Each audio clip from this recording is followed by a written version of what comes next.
Perkenalkan, nama saya Andika. Saya akan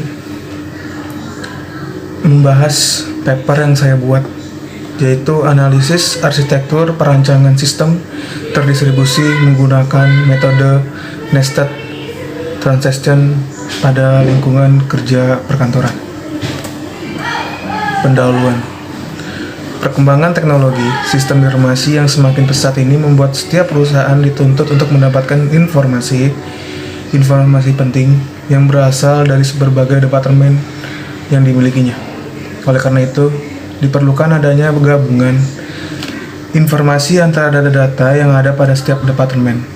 Beragam tuntutan yang bermuara pada keinginan untuk mengintegrasikan secara fisik maupun relasi dua atau lebih organisasi tersebut bermuara pada kebutuhan melakukan upaya sharing sejumlah sumber daya data dan informasi yang memiliki sesama organisasi. Dengan kata lain, diperlukan adanya integrasi antara setiap sistem informasi yang ada pada setiap departemen. Dalam konteks ini tidaklah semudah kelihatannya, dan sering kandasnya usaha tersebut menggambarkan tingkat kesulitan atau kompleksitas usaha integrasi yang dimaksud. Tujuan pusaka. Pada era sekarang, banyak sistem terdistribusi yang menggunakan nested transaction karena dapat memperlancar transaksi dengan mengefisiensikan pengiriman data. Efisiensi pengiriman data dilakukan dengan membagi pengiriman data pada server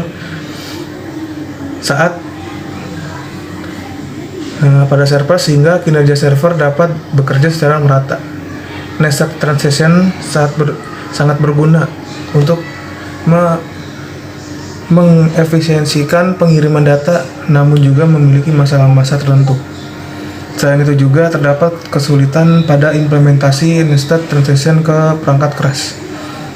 Metode untuk mengatasi masalah ini dengan menggambarkan sinematik untuk serialities net transaction.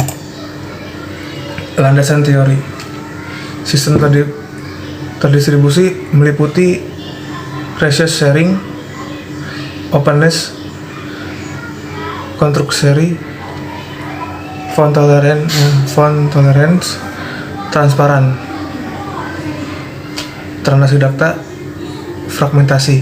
Di dalam fragmentasi terdapat fragmentasi horizontal dan vertikal.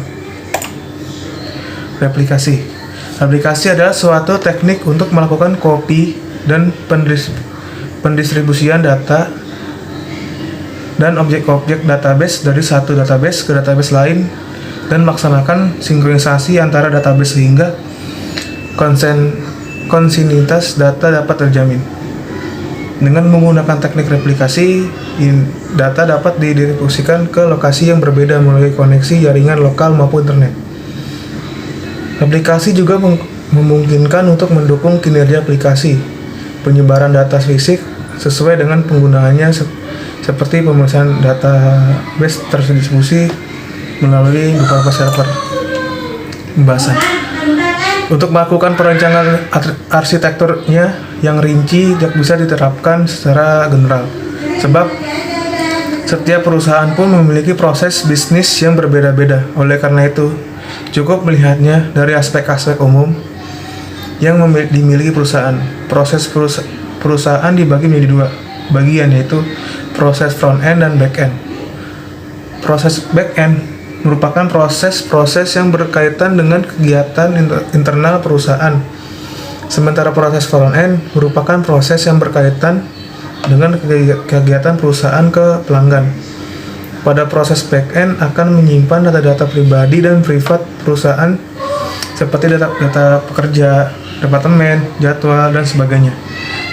Sementara pada front end, perusahaan menyimpan data-data yang berkaitan langsung dengan pelanggan dan selalu berubah-ubah dengan frekuensi yang tinggi, misal data transaksi dan data pelanggan. Dan kesimpulannya, untuk membangun arsitektur sistem terdistribusi dalam suatu perusahaan sangatlah dipengaruhi oleh proses bisnis perusahaan. Masalah terkini yang dihadapi dalam pembangunan sistem distribusi adalah kecepatan jaringan yang ada pada saat ini. 3. Pemisahan suatu sistem digunakan untuk pembagian komputasi sehingga komputasi yang terjadi tidak terpusat yang dapat mengakibatkan bottleneck effect. Banyaknya sistem yang didistribusikan sangatlah tergantung dengan arus data yang mengakibatkan terjadinya komputasi tinggi dan juga kebutuhan perusahaan. Pada kasus tertentu, penggunaan nested transaction tidak cukup sehingga dibutuhkan flat transaction. Terima kasih.